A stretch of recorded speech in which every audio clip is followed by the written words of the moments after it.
Good morning, children. Sai Ram. Today we will start with the second part of the lesson, An Education in Science by Stephen William Hawking. Before we start, as always, you will be ready with a pen and a book to jot down the meanings, whatever is given in the lesson, or sometimes I'll be telling you some of the meanings. Shall we start? In the previous video, we have seen how Stephen Hawking has discussed the state of affairs of science in the present scenario. So, an education in science, he means that how science is taught to the non-scientist, that is children or the general public as such. He also discusses how science is taught to the children in schools. He thinks that science is taught in a very dry and uninteresting way. Let us see what tips he gives to make it interesting.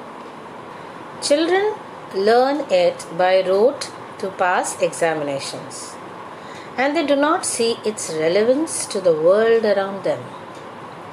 Moreover, science is often taught in terms of equations. So what he says? He says that children learn science by rote. By rote means by memorizing. They learn the answers, they learn the question answers only to pass examinations. And they do not see its relevance to the world around them. That means they don't relate to the world.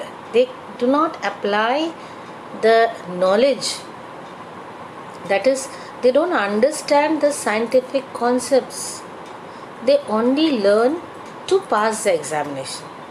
They don't apply their knowledge to the actual things, what is going on. That is, practical knowledge they don't have. Okay. Then he says, moreover, science is often taught in terms of equations. Right? Although equations are a concise and accurate way of describing mathematical ideas, they frightened most people. So what does he say? He says that science is often taught in terms of equations. Now, equations are a very concise and accurate way. That means in a very brief and comprehensive manner, accurately, they can describe the mathematical ideas. But they frighten most people. People are frightened of equations. Even you people are sometimes frightened, of equations. So you memorize the equations. So it's difficult. When I wrote a popular book recently, I was advised that each equation I included would halve the sales. I include one equation, Einstein's famous equation, E is equal to mc square. Maybe I would have twice as many copies without it. He gives the example how equations or formulas frighten people. Now he had written a very popular book, and in that book he actually was advised that he should not include the formula. So what he had included one formula. What was that? Einstein's famous equation. That is E is equal to mc square. You have studied, I think. That is, energy is equal to mass and c2 is the speed of the light squared. So what he says, that if he wouldn't have written that equation, he would have sold twice the copies. Right? Scientists and engineers tend to express their ideas in the form of equations because they need to know the precise values of quantities. So, scientists and engineers, they express their idea in the form of equation. Why? Because it is needed for them. They want to know the exact value of how much, what is the amount they should take, what are the quantity they should take to get the desired result. It is okay for the scientists and engineers. But for the rest of us, a qualitative grasp of scientific concepts is sufficient, and this can be conveyed by words and diagrams without the use of equations. So he says that for engineers and scientists, okay, if they use equations because they need it. But what about the rest of us? What about the other people? They should only get the or understand the scientific concepts. That is only sufficient. How this can be done? This can be conveyed, that means this can be told or communicated by words and diagrams without the use of equations. The science people learn in school can provide the basic framework, but the rate of scientific progress is now so rapid that there are always new developments that have occurred since one was at school or university. So what he says, science, whatever you are learning in school, it provides you just the basic framework. That means the basic ideas. But scientific progress is so fast that by the time you are in the university, science has developed so much. So you have to keep pace with that. I never learnt about molecular biology or transistors at school, but genetic engineering and computers are two of the developments most likely to change the way we live in the future. So what he says, he has not studied about molecular biology or transistors at school, but the two field, that is genetic engineering and computers, they are developing very fast and they are bound to change the way we live in. They are going to change our future. Popular books and magazine articles about science can help to put across new developments. But even the most successful popular book is read by only a small proportion of the population. Only television can reach a truly mass audience. There are some very good science programs on TV, but some just present scientific wonders just as magic without explaining them or showing how they fit into the framework of scientific ideas.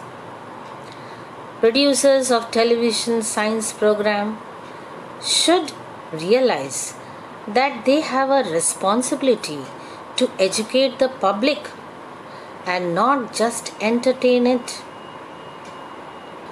Now he gives tips how television can reach the masses, as television is watched by a great number of people.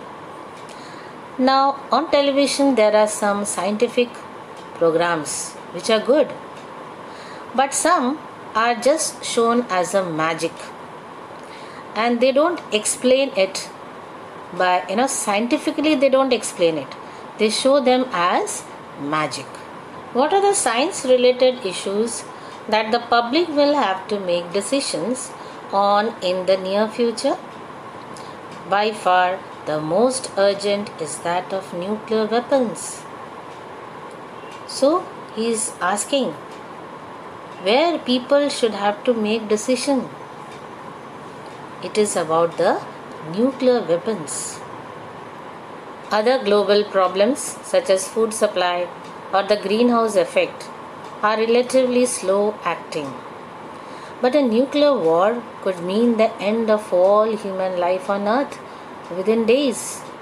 So he says the other problems, whatever we have, environmental problem or the food shortage, food crisis, these are like slow poison. They are harmful, but they act very slowly. But nuclear war, if it happens within days, human life on earth will be destroyed. The relaxation of East-West tensions brought about by the ending of Cold War has meant that the fear of a nuclear war has receded from public mind. Now, East-West tensions, what was that? You know that after the Second World War, the two superpowers, that is Soviet Union in the East and America, USA in the West, they became very powerful. Each of them wanted to show that they are powerful. So there was political and military tensions between the two. So these tensions continued till 1992. 1992, the Cold War ended with the fall of Soviet Union. It disintegrated. So people thought that there will be no nuclear war. Let us see the difficult words or the new words which we have come across. East-West tension, that is hostility between Russia and America, receded, means gradually gone. But the danger is still there as long as there are enough weapons to kill the entire population many times over. In former Soviet states and in America, nuclear weapons are still poised to strike all the major cities in the northern hemisphere. It would only take a computer error or a mutiny by some of those manning the weapons to trigger a global war. It is even more worrying that even minor powers are now acquiring nuclear weapons. Russia and America, they are ready with the nuclear weapons. He says what is more worrying factor is that even minor powers, small countries, they are also acquiring nuclear weapons. Mutiny, a situation where workers disobey the person in authority and try to take control of things. Trigger, to start. The major powers have behaved in a reasonably responsible way but one cannot have such confidence in minor powers like Libya or Iraq, Pakistan or even Azerbaijan. He says that the major powers have been responsible enough. But what about these minor powers? What they will do, we never know. The danger is not so much in the actual nuclear weapons that such powers may soon possess, which would be fairly rudimentary, though they could still kill millions of people. Rather, the danger is that a nuclear war between two minor powers could draw in the major powers with their enormous arsenal.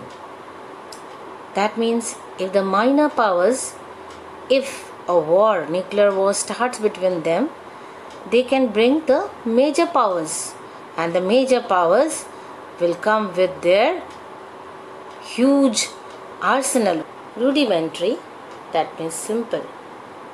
Arsenal, store of arms and ammunition. It is very important that the public realize the danger and put pressure on all governments to agree to large arms cut. So he tells that people should understand the danger and put pressure on the government to reduce their arms and ammunition. It probably is not practical to remove nuclear weapons entirely, but we can lessen the danger by reducing the number of weapons. So, nuclear weapons let us have, but we have to reduce the number of weapons. If we manage to avoid a nuclear war, there are still other dangers that could destroy us all. There is a sick joke that the reason we have not been contacted by an alien civilization is that civilizations tend to destroy themselves when they reach our stage. But I have enough faith in the good sense of the public to believe that we might prove this wrong. He says even if we manage to avoid a nuclear war, there are other dangers that could destroy us all, as we are experiencing now. So he talks about a sick joke, why the aliens have not contacted us. He says, because the civilization tend to destroy themselves when they reach our stage. That means he says that when the civilizations become too developed, they try to destroy themselves, as it is happening.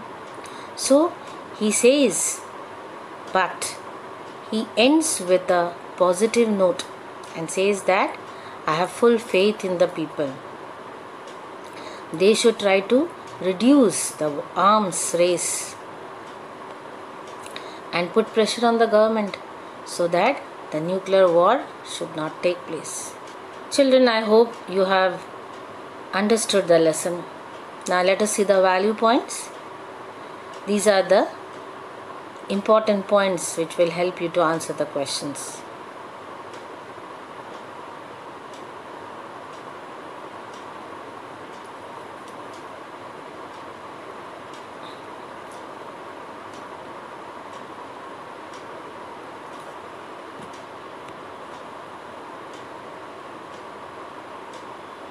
Let's have RTC questions now. I included one equation, Einstein's famous equation E is equal to mc square. Where did the writer include one equation? He included the equation in a popular book that he wrote. Why did he include just one equation? He was told that including equations in the book would make its sale go down. What does he feel would have happened if he had not included this equation? He feels that the book would have sold twice as many copies if he hadn't included the equations. Now children, we will do vocabulary from your textbook, page number 61 and 62. Compound words are of three different types. So, what are compound words? They are formed when two or more words are put together to form a new word with a new meaning. Sidewalk, side plus walk. Fireworks, fire plus works. So, as you see, each of these words is a combination of two words. They are called closed compound words, as there is no space between the two sets of words. Some compound words also use hyphen or dash to separate the two words. These are called hyphenated compound words. So example is given, full, you find a hyphen in between, and then time. So full time. Life hyphen size, life size. Certain compound words have space in between them and are called open compound words, as we find in the example child care. So we find space in between. Okay, so they are called as open compound words.